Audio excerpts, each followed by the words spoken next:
gloria, solo por la fe, solo en su palabra, solo en Cristo Rey.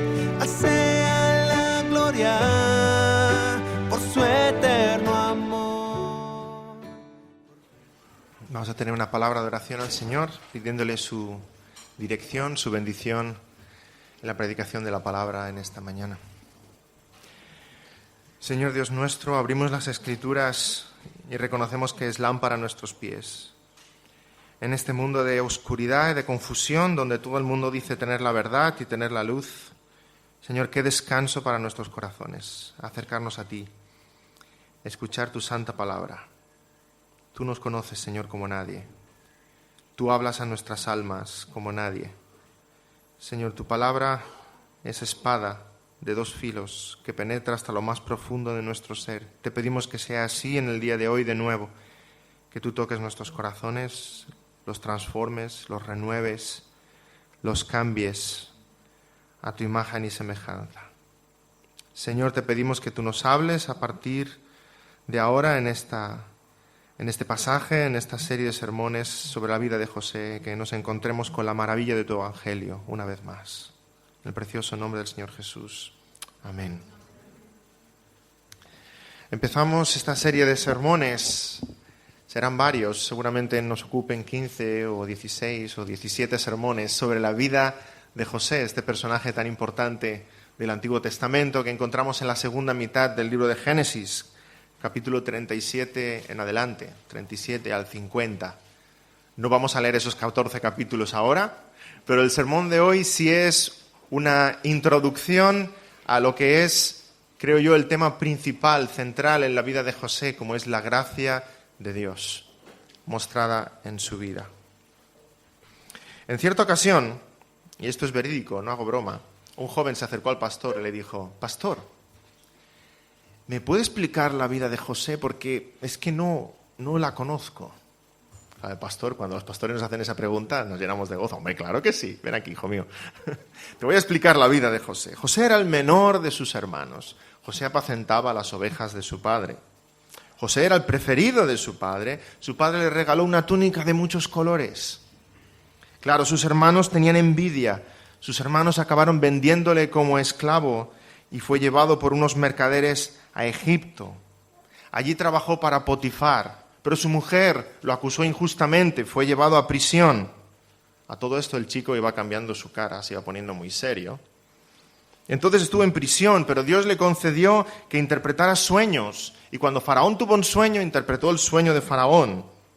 El chico iba poniendo su cara más y más seria, parecía que se iba hundiendo. Faraón le puso como mayordomo sobre todas las cosas. Y José fue un hombre rico, un hombre sabio, un hombre que gobernó sobre todo. Entonces el joven, ya no pudiendo más, interrumpe al pastor y le dice: Pastor, y entonces es cuando se casó con María. Creo que este joven estaba pensando en otro José, ¿verdad? Para que no nos pase eso, necesitamos centrarnos en la vida de José, saber quién es José, este personaje histórico tan importante en la palabra de Dios. Saber que no se casó con María, saber que vivió muchos años antes. Y mirad si es importante, que si el Génesis es el libro de los orígenes, en el Génesis se explica la creación, en el Génesis se explica el inicio del pueblo de Dios, en el Génesis se nos da lo que son los principios de nuestra fe cristiana, la vida y la historia de José ocupa la mitad de este libro. La mitad del libro de Génesis describe la historia de José. Es un personaje histórico muy importante para nosotros. José refleja las promesas de Dios. Sabemos que Dios le prometió a Abraham hacer de él un pueblo, darle descendencia como las estrellas de los cielos y la arena del mar. Génesis capítulo 12. Sabemos que en su vejez Dios le dio a Abraham un hijo, Isaac. Y a Isaac Dios le dio dos hijos, Jacob y Esaú. Dios escogió a Jacob, rechazó a Esaú. De Jacob, Dios hizo un pueblo, le dio 12 hijos, Rubén, Simeón, Leví, Judá, Isaacar, Zabulón, Gad, Aser, Dan, Neftalí, José, Benjamín. Y llegados a este punto, Génesis 37:1, que es donde empezamos, hoy no pasaremos del versículo 1, habitó Jacob en la tierra donde había morado su padre, en la tierra de Canaán. Esta es la historia de la familia de Jacob. José, siendo de edad de 17 años, apacentaba las ovejas con sus hermanos. Versículo 1 y versículo 2. Parece que si nos quedamos ahí podemos exclamar: el Señor ha cumplido sus promesas. Dios prometió a Abraham un pueblo numeroso que habitaría en la tierra de Canaán. Míralo, ya está. Capítulo 37, versículo 1, versículo 2. Jacob ya ha tenido 12 hijos y estos se casan y ya. Esto ya es un pueblo. ¿Y dónde viven? En Canaán. Las promesas de Dios, todas cumplidas. Pero el Génesis aún es muy largo, ¿verdad? Aún le han de pasar muchas cosas a José. Y seguimos leyendo el Génesis, y mientras seguimos leyéndolo nos puede dar la impresión de que Dios se ha olvidado de sus promesas. Si ya estaban en Canaán y ya estaba formando un pueblo, ahora José es tomado como esclavo a Egipto. Ahora hay hambruna y todos los hijos de Jacob tienen que irse a Egipto. ¿Dónde están las promesas de Dios? Los hijos de Jacob enfrentados entre ellos. José vendido como esclavo. Jacob fuera de Canaán. Todos emigrando a Egipto. Y todo lo que José no supo. Esos 400 años de esclavitud bajo el látigo de Faraón. Claro, para nosotros es fácil mirar al pueblo de Israel esclavo en Egipto y decirles: no os preocupéis, solo son 400 años. Dentro de poco saldréis de aquí. El Señor os sacará por la mano de un tal Moisés, que aún no conocéis, aún no ha nacido, pero Moisés os sacará y cruzaréis el Mar Rojo, ya veréis. Y Josué, ya veréis lo peleón que es Josué, cómo vais a volver a conquistar esa tierra donde antes estuvo viviendo Jacob. Dios estará con vosotros, tened fe, solo 400 años más. Qué fácil es para nosotros, ¿verdad? Pero la sensación, el pensamiento de José, del pueblo de Israel, pudiera ser este: ¿se ha olvidado el Señor de nosotros? De sus promesas, de las promesas que nos dio, que dio nuestro padre Abraham. No, el Señor no se ha olvidado de sus promesas. Y muestra de ello tenemos al final de la vida de José. Cuando está en su lecho de muerte, le recuerda a sus hijos: el Señor ha prometido que vamos a salir de aquí. Y les da además instrucciones sobre cómo han de enterrarle. Guardad mis huesos y cuando salgáis, llevadlos a la tierra prometida. Hebreos 11, el capítulo que habla sobre la fe de los grandes personajes del Antiguo Testamento, nos expresa la fe de José en estas palabras. Hebreos 11, 22. Por la fe, José, al morir, mencionó la salida de los hijos de Israel y dio mandamiento acerca de sus huesos. José estaba convencido de que iba a ser enterrado de nuevo en la tierra de sus padres, en la tierra de Canaán. Hermanos, Dios cumple sus promesas, y este es uno de los grandes temas de la historia de José. Dios cumple sus promesas, aunque nos parezca que no. Aunque parezca que en tu vida todo va al revés. Aunque parezca que el adversario está ganando ventaja. Aunque parezca que tus enemigos se salen con la tuya. Aunque parezca que los que blasfeman el nombre de Dios son más felices. Aunque parezca que Dios se ha olvidado de todo lo que prometió, no es así. Mira la vida de José. Dios cumple sus promesas. Dios se acuerda de nosotros. Y también cumplirá sus promesas en cada uno de sus hijos. ¿Qué es lo que Dios te ha prometido? Que no te dejará y no te desamparará. Dios lo va a cumplir. Que te ama, que te cuida, que todas las cosas ayudan a bien para aquellos a los que a Dios aman. El Señor lo va a cumplir. Que está preparando una morada celestial para ti. Lo está cumpliendo. que va a venir a buscarte, lo está cumpliendo. Que está formando al Señor Jesucristo en ti, lo está cumpliendo. El Señor cumple sus promesas. Y escribe el apóstol Pablo a los Filipenses: estando persuadido de esto, que el que comenzó en vosotros la buena obra, la perfeccionará hasta el día del Señor Jesucristo. Nos acercamos a la vida de José y nos sentimos muy identificados con José. Todos hemos sufrido en esta vida y vamos a sufrir en esta vida. Todos tenemos pruebas, todos tenemos luchas, todos tenemos tentaciones, pero nos sentimos muy identificados con José. Y José ha sufrido mucho más que nosotros. Porque la vida de José supone encontrarnos con las verdades de la Biblia, de forma viva, escenificada, delante de nosotros. Quisiera compartir con vosotros 3 cosas que vemos en la vida de José. En primer lugar, en la vida de José vemos un ejemplo para el cristiano. Es un ejemplo de cristiano antes de Cristo, ¿sí? Pero es un ejemplo de cristiano. Él ya miraba a Cristo. Estaba bajo la sombra de la cruz, esperando las promesas en Cristo, el Mesías. José es un personaje modélico. Es un verdadero ejemplo para nosotros y para nuestros hijos. ¡Qué testimonio el de José! Mira a José y mira su amor hacia sus hermanos y su capacidad de perdón. Mira a José su integridad en su vida, en su trabajo, hacia su amo. Mira a José y su capacidad de resistir la tentación, de huir de la tentación y de ser fiel a Dios. Mira a José, su inteligencia, su sabiduría, su entereza, administrando todo lo que había sido puesto en sus manos. ¿Cuántas virtudes en un solo hombre? José ha sido puesto ahí en la Biblia, está escrito para nuestro ejemplo, nuestra bendición. José es un ejemplo a imitar, y enseñamos, los que somos padres y profesores de escuela dominical, a nuestros hijos: mira la integridad de José, mira la obediencia de José, mira el perdón de José. Pero no nos podemos quedar ahí, ¿verdad? No basta con sacar lecciones en la vida de José, lecciones éticas. No basta, porque ninguno de nosotros se salva por ser bueno. Y no queremos formar en nuestros hijos pequeños fariseos del siglo XXI. Perdonador, obediente, justo, sin la sangre del Señor Jesucristo. No queremos crear pequeños fariseos. Sé obediente como José. Sé fiel como Noé.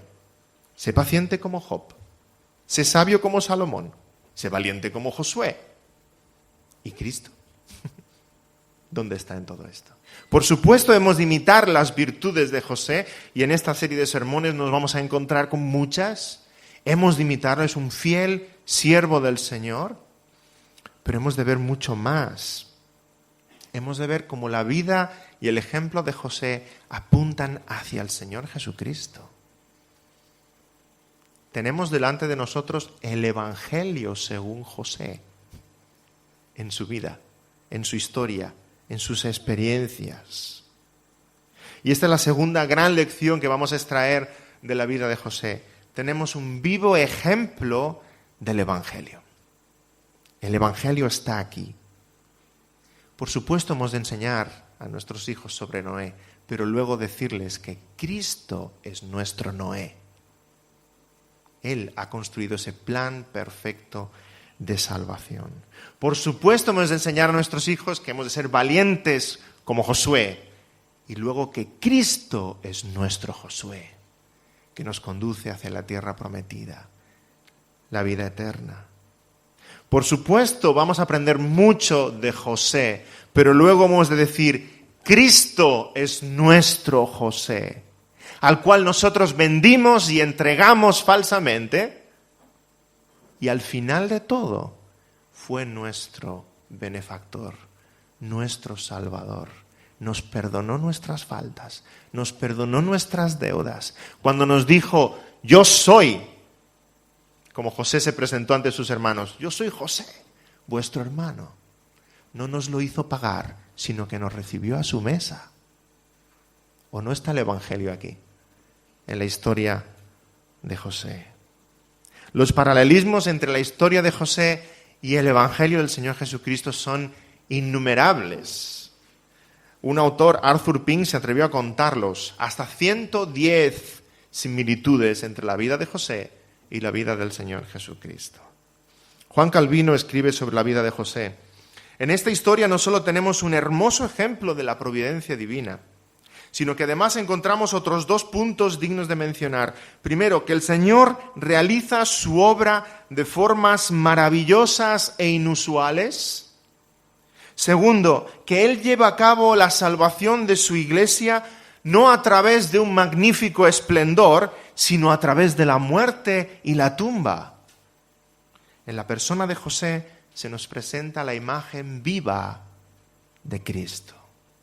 ¿Cómo fue salvo el pueblo de Israel a través de José? A través del sufrimiento de José, el pozo en el que estuvo, la prisión en la que estuvo.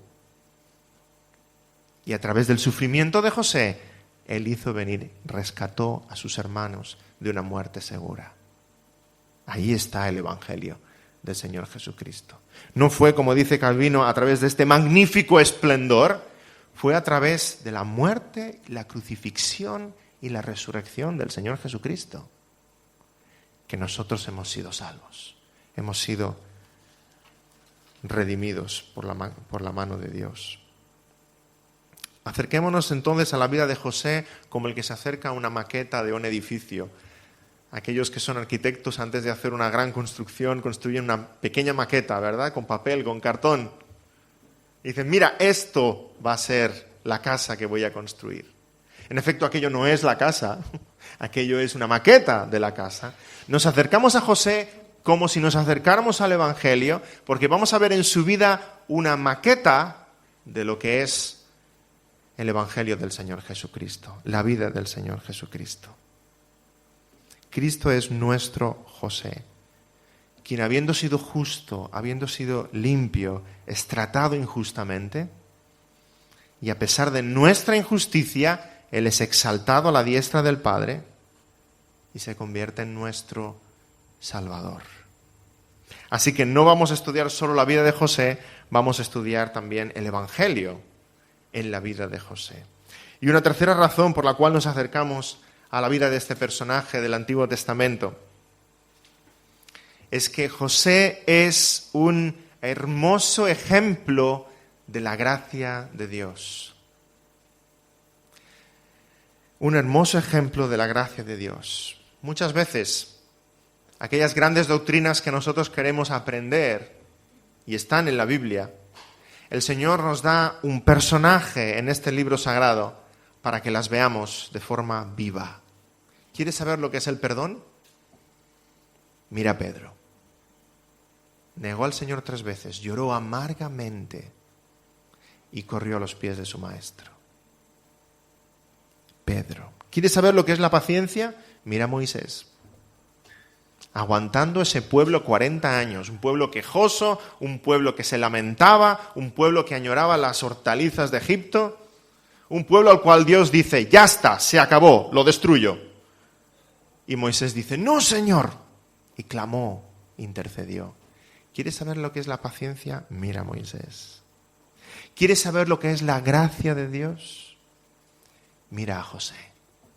Como Dios tuvo gracia para con él, lo guardó, lo preservó, lo protegió, hizo maravillas a través de él. Y como él luego, como un vaso que está lleno y rebosa, sobreabunda en gracia para con sus hermanos. Veamos en la vida de José lo que es la gracia de Dios.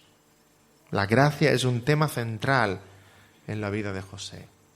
Y nos llamamos Iglesia Evangélica de la Gracia. Debiéramos sobreabundar en gracia, ¿sí?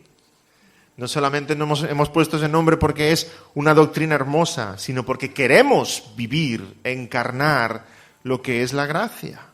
La gracia no puede ser en nosotros algo teórico, algo difuso. Sí, la gracia, como algo que flotara en el aire. La gracia se tiene que ver, se tiene que tocar, se tiene que abrazar. Se tiene que vivir, ha de ser algo auténtico entre nosotros. Ay, si vienes y me dices, yo sé lo que es la gracia, pastor. Sé Efesios 2:8 en griego. ¿Quiere que se lo diga? Porque por gracia sois salvos por medio de la fe. Y en tu vida no se ve por ningún rincón esa gracia, esa misericordia, esa compasión. De nada sirve. De nada sirve que digas que la gracia es ese don inmerecido de Dios, que no es por nuestros méritos, ni por nuestras obras, ni porque Dios haya visto nada hermoso en nosotros, pero tú sí hagas acepción de personas. Sí, este sí será mi amigo, este está a mi altura. Eso no es gracia. No nos basta con saber lo que es la gracia, hemos de vivir lo que es la gracia en nuestra vida cotidiana. En las palabras del apóstol Pablo, 1 Corintios 13:2. Si tuviere profecía y entendiese todos los misterios y toda ciencia, y si tuviese toda la fe, de tal manera que trasladase a los montes, y no tengo amor, nada soy. Nada soy. Queremos ser una iglesia de la gracia. Y eso no significa solamente detallar, explicar los 5 puntos del calvinismo, que los debiéramos saber todos, está muy bien. Eso significa rebosar gracia, expresar gracia, mostrar en nuestra vida la gracia y la misericordia de Dios. Y esto se ve de forma poderosa y sobreabundante en la vida de José. La gracia es algo central. La gracia de Dios corre por las venas de este personaje bíblico. José experimentó en su propia vida la gracia de Dios y ahora sobreabunda en gracia hacia los demás. Esta semana hablaba con un hermano sobre este tema de la gracia de Dios y cómo vemos en algunos cristianos la misma diferencia que hay entre un astrónomo y un astronauta. ¿Sabéis la diferencia entre un astrónomo y un astronauta? Un astrónomo describe los astros, ¿verdad? Tiene su despacho lleno de libros y sabe muy bien cuál es la órbita de cada uno, la trayectoria, el peso relativo, la gravedad, la composición, el color y los gases que hay por allí flotando. El astrónomo sabe todo esto. El astronauta tiene otro tipo de conocimiento. El astronauta ha estado allí. Y el astrónomo se acerca al astronauta y ¿tú sabes cuál es la gravedad de la Luna? Y el astronauta le dice, hombre, sí, ¿dónde lo has leído? ¿Dónde lo has estudiado? No, yo he pisado la Luna. Yo la he pisado, por eso lo sé. He estado allí. Si hemos de escoger entre ser astrónomos de la gracia y astronautas de la gracia, hermanos, seamos todos astronautas de la gracia. ¿Qué nombre? ¿Nos lo cambiamos? ¿Lo ponemos en un rótulo en la puerta de la iglesia? Astronautas de la gracia. ¡Buah! El domingo no cabemos aquí, ¿eh? Eso llama la atención. Astronautas de la gracia. Que no sepamos de forma intelectual lo que es la gracia. Que no sepamos describir la doctrina. Que la hayamos vivido en nosotros. Y rebosemos de esa gracia de Dios para con nuestros hermanos. Que cuando te pregunten, ¿tú conoces lo que es la gracia? ¿Sabes las doctrinas de la gracia? Diga, sí, yo he estado allí. He estado allí. Dios ha tenido gracia tan grande para conmigo, como no voy a vivir rebosando de su gracia, de su amor. José es un verdadero astronauta de la gracia. Se encuentra, en cada versículo de esta historia que vamos a leer, se encuentra con la gracia de Dios. Y le vamos a acompañar en su viaje. Y vamos a ver la gracia de Dios en la vida de José. En esta mañana me gustaría solo detallar 3 aspectos en los cuales vemos a grandes rasgos, 3 aspectos en los cuales vemos la gracia de Dios en la vida de José. Iremos viendo muchas otras cosas en las próximas semanas. En primer lugar, vemos la gracia de Dios en la vida de José, y en el boletín, los que lo tengáis, tenéis para ir completando, eso es para ayudar a mantener la atención. La gracia de Dios se manifiesta en la vida de José en su elección. Fue escogido por Dios con un propósito. Dios escogió a Abraham de Ur de los Caldeos para formar un pueblo. Condujo a Abraham a la tierra prometida. Dios escogió a su hijo Isaac, hijo de Sara, no a Ismael, sino a Isaac, para continuar formando ese pueblo y ser portador de la fe. Dios escogió a Jacob y rechazó a Esaú, su hermano gemelo. Y después de toda esta historia y después de ver los patriarcas, Dios escoge a José con un propósito excelente. Y nos podemos preguntar si escogió a José, o escogió a Jacob, o escogió a Abraham, o escogió a Isaac, porque vio algo hermoso en ellos por méritos propios. Por favor, si Jacob era un embustero, era un sinvergüenza, engañó a su hermano, engañó a su padre, pero fue un escogido de Dios con un propósito. No es que Dios haya visto algo hermoso en ellos, es que lo hermoso en ellos es que fueron escogidos por Dios. Romanos 9:13 dice, como está escrito, a Jacob amé, mas Esaú aborrecí. ¿Qué pues diremos? ¿Que hay injusticia en Dios? En ninguna manera, pues a Moisés dice, tendré misericordia del que yo tenga misericordia. Y me compadeceré del que yo me compadezca, así que no depende del que quiere ni del que corre, sino de Dios que tiene misericordia. Tantas veces nos preguntamos, Señor, me has escogido a mí, pero no a mi familiar, mi amigo. Lo que te tienes que preguntar es, Señor, ¿por qué a mí? ¿Por qué a mí? ¿Qué has visto en mí? Y el Señor te dirá, nada. Te miré y te amé. Y te escogí para mi gloria. La misma pregunta nos hacemos aquí, ¿por qué José?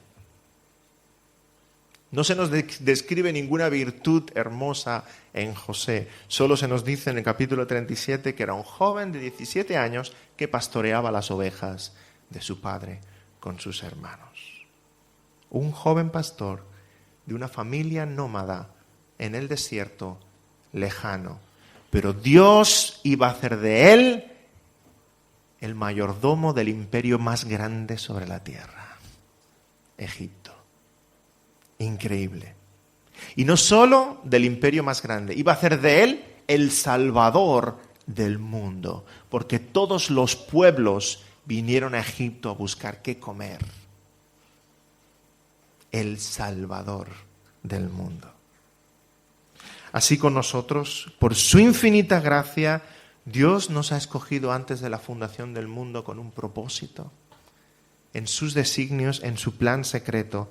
Y podemos decir con Pablo en Efesios 1, bendito sea el Dios y Padre de nuestro Señor Jesucristo, que nos bendijo con toda bendición espiritual en los lugares celestes en Cristo, según nos escogió en Él antes de la fundación del mundo, para que fuésemos santos y sin mancha delante de Él, en amor, habiéndonos predestinado para ser adoptados hijos suyos por medio de Jesucristo, según el puro afecto de su voluntad. ¿Por qué, Señor? Según el puro afecto de su voluntad. Porque quiso. Porque quiso. Pero bueno, será porque has visto algo en mí, Señor. Lo guapo que soy, lo listo que soy, la fe que tengo, lo obediente que soy. Te lo repite el Señor antes de la fundación del mundo. Lo único que había de ti era que estabas en el pensamiento de Dios. Y Dios dijo, lo voy a crear. Eso es lo único que existía de ti. Escribe Spurgeon al respecto.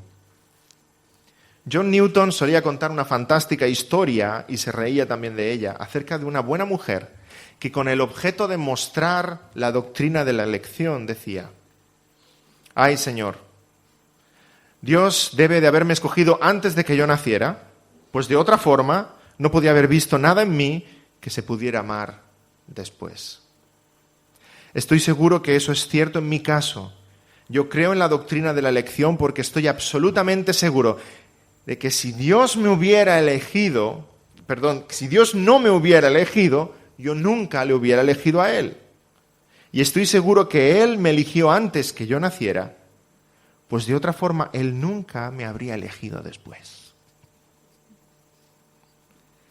Él debe haberme elegido por razones desconocidas para mí, pues yo nunca podría encontrar alguna razón en mí mismo que justifique la razón por la que Él me miró con amor especial. De tal manera que me veo forzado a aceptar esta grandiosa doctrina bíblica. Dios escogió a José por la misma razón que si eres salvo, Dios te escogió a ti, por pura gracia. Por pura gracia, por pura misericordia de parte de Dios. Vemos la gracia de Dios en primer lugar en que José, siendo ese joven pastor de ovejas, Dios lo escogiera para tan grandísimo propósito. Y vemos en segundo lugar la gracia de Dios en la protección sobre la vida de José.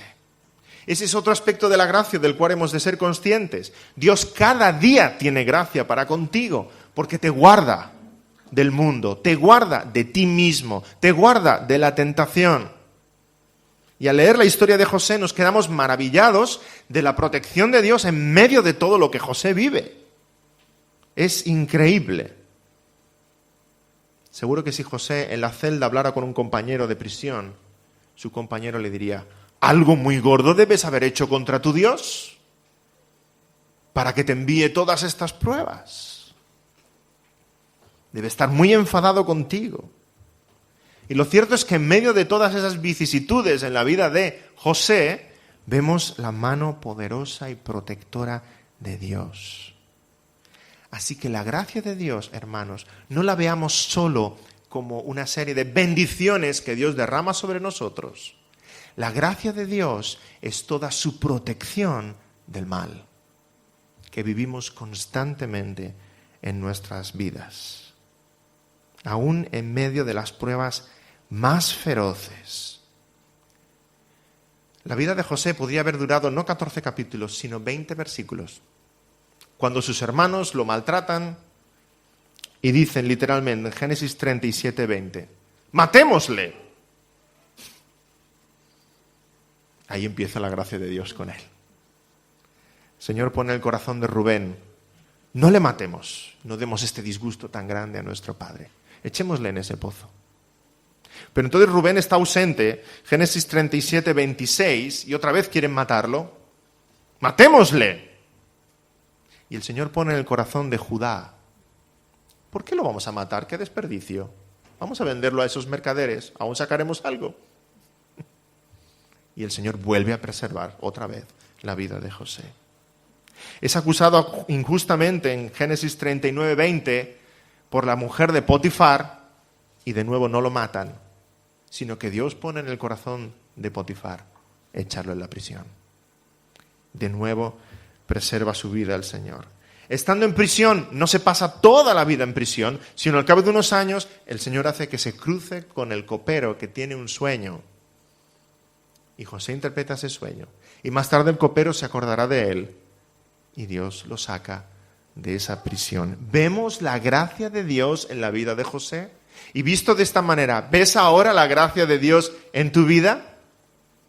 Oh, sí, podría haber sido mucho peor. Oh, si el Señor me hubiera dejado vivir las consecuencias de mi pecado hasta el último límite. ¿Cómo me ha guardado Dios? ¿Cómo me ha protegido Dios? Qué grande es su gracia para conmigo. Aun cuando la vida parece no tener sentido, Dios en sus inmensos propósitos está guiando todas las cosas y promete en su palabra que a los que a Dios aman todo ayuda a bien. También esto que estoy viviendo, también esto ayuda a bien según los propósitos de Dios. Es como si todos estuviéramos en una orquesta y nuestros instrumentos estuvieran desafinados, más que desafinados, rotos, maltratados, pisoteados. Eso es el pecado en nuestras vidas. Al violín le faltan cuerdas, a la trompeta le faltan pistones, al piano le faltan teclas y todos están abollados. Pero ese director celestial que es Dios, sabiendo lo muy desafinados que están los instrumentos, lo rotos que están, lo defectuosos que están, sabe cuándo dar la entrada a cada uno para que suene una hermosa sinfonía. Se escapa a nuestro entendimiento.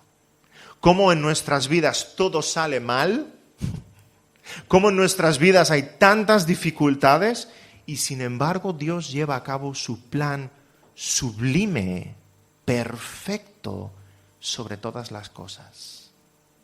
Nuestros planes ninguno se cumple, su plan se cumple perfectamente.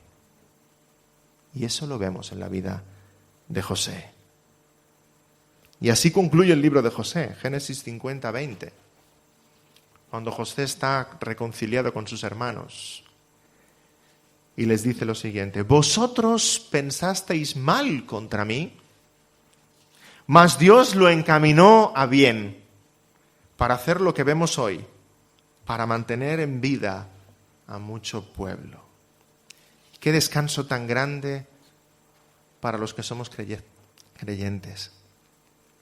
Saber que aun cuando parece que todo está fuera de control, hay un Dios que está al control de todo. Saber que aun cuando te hieren, te rechazan, te desprecian, te maltratan, Dios aquello lo está utilizando para su plan eterno. Saber que Dios no es caprichoso, que no permite las dificultades porque sí, a ver qué pasa, sino que tiene un propósito eterno en todo lo que sucede en tu vida. Saber que Dios te está protegiendo, te está cuidando, te está guiando, aun cuando tú te sientes rodeado de dificultades, como Daniel en el foso, rodeado de leones. Pero Dios está contigo. ¿Ves la mano de Dios en tu vida? Si eres creyente dirás: sí, veo la mano de Dios en mi vida. ¿Ves la protección de Dios en tu vida? Aquellos 3 jóvenes, Sadrac, Mesac y Abednego, que fueron echados en el horno de fuego, y dice que la presencia de Dios estaba con ellos. Cuando fueron sacados de entre las llamas, nos dice el relato en el libro de Daniel que ni aún olor a humo había en ellos. ¿Y cuántas veces el cristiano explica cómo ha sido su vida a aquellos que le rodean y los demás se maravillan y dicen: ¿tú has vivido esto? Ni lo hubiera olido. No me lo podría haber imaginado. Cualquiera lo diría. ¿Tú has vivido esto de verdad? De verdad el Señor ha estado contigo. Te ha guardado, te ha protegido.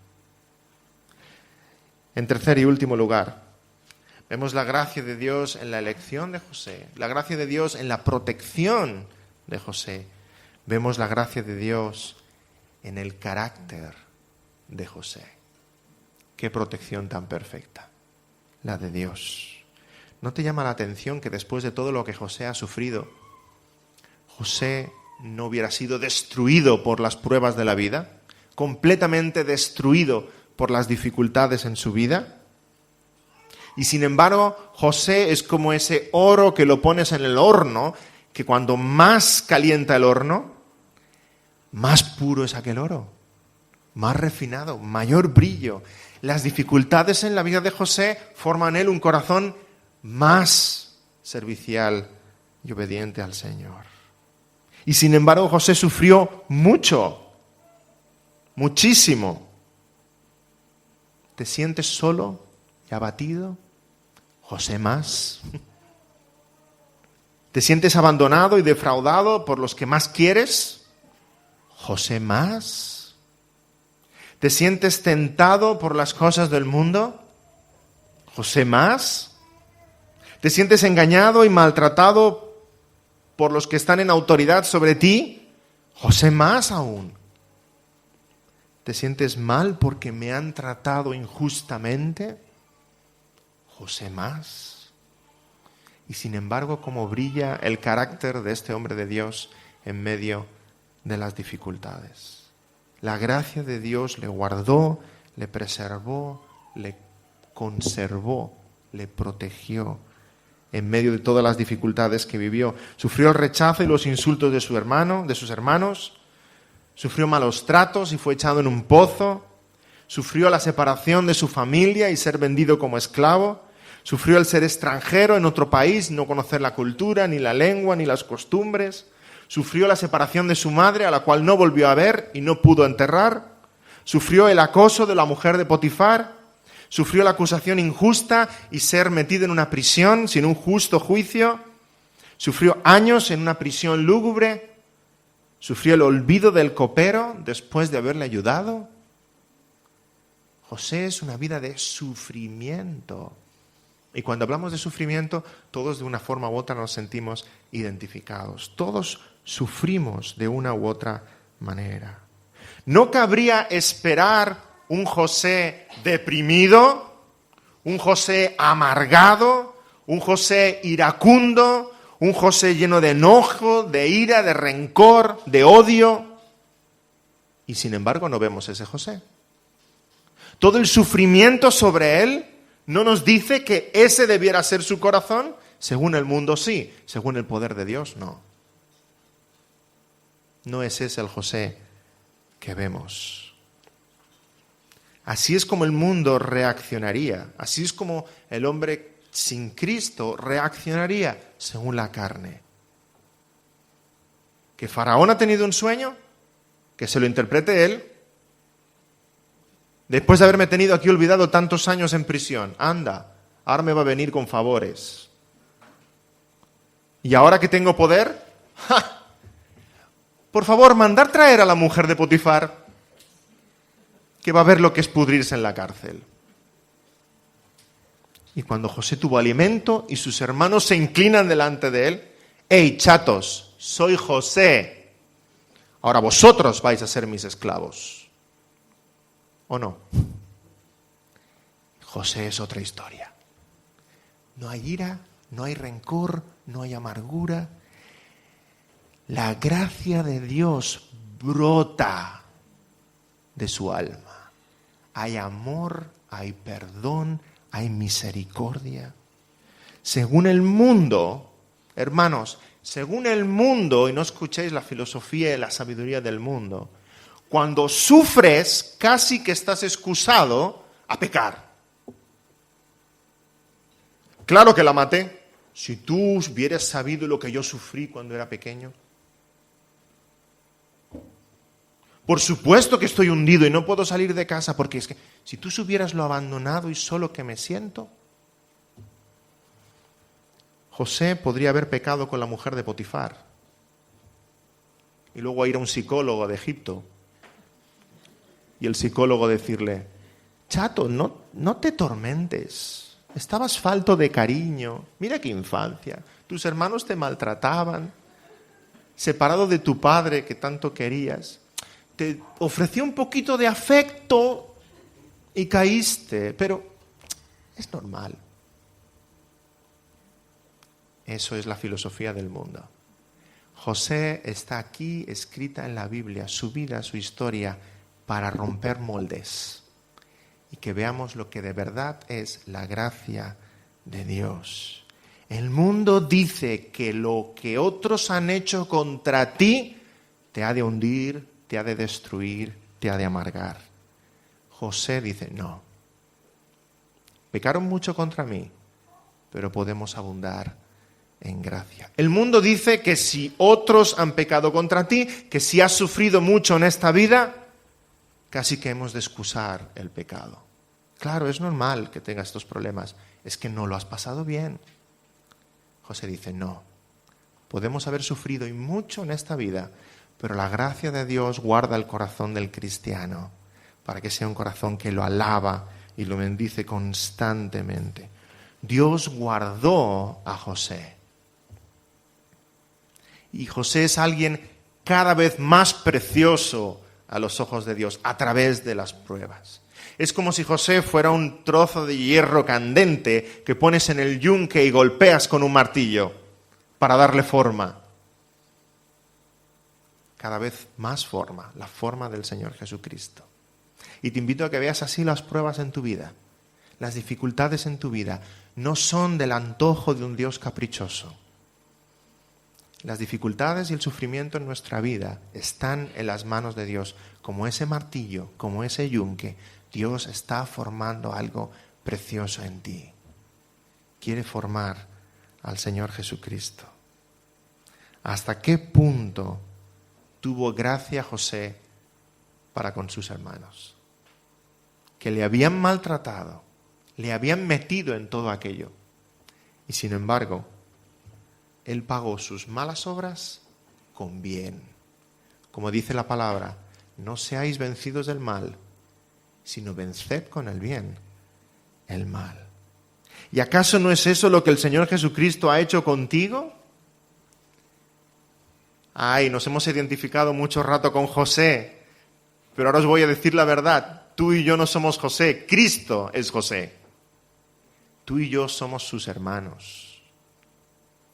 Le hemos maltratado, le hemos despreciado, le hemos vendido, como hizo Judas. Le hemos insultado, nos hemos hecho sus enemigos. Cuando los hermanos de José, cuando los apóstoles vendían y rechazaban al Señor, ahí estábamos tú y yo. Cuando los romanos clavaban esos clavos y clavaban las manos del Señor, ahí estábamos tú y yo. Tú y yo hemos despreciado al Señor, nos hemos hecho sus enemigos. Ahora, como dice Romanos 5:10, siendo enemigos, fuimos reconciliados con Dios. Hubo un momento en tu vida que viste esa hambre espiritual desesperada que tenían los hermanos de José y acudiste al único lugar donde podías recibir el pan de vida. Señor, dame de comer. Y el Señor te dijo, yo soy aquel, el cual tú rechazaste, el cual tú vendiste, al cual tú diste la espalda. Y el Señor no te lo hace pagar. Él dice, el que viene a mí, yo lo recibo. El Señor no te lo hace pagar como José. Esa gracia de José está ilustrándonos esa gracia de Cristo para contigo. Y como José dijera a sus hermanos, el Señor te dice a ti, ven, siéntate a mi mesa, bebe de mi copa. Todo lo que tengo es vuestro. Qué perdón, qué gracia tan inmensa la del Señor Jesucristo con nosotros. ¿Quieres saber lo que es la gracia? ¿Quieres haber estado allí? Corre a los pies de la cruz. Porque en esa cruz eres tú el que debía estar clavado. Y Él dijo, yo pago su deuda, yo pago los desperfectos, yo pago la distancia que hay con el Padre. Cuando nos presentamos delante de la cruz, vemos que Cristo es nuestro José. Es a través de su sufrimiento, de su sacrificio, de su desprecio, que nosotros somos bendecidos. Gracias a su gracia. ¿Quieres conocer la gracia? Ponte delante del Señor Jesucristo y escucha estas palabras. Vosotros pensasteis mal contra mí,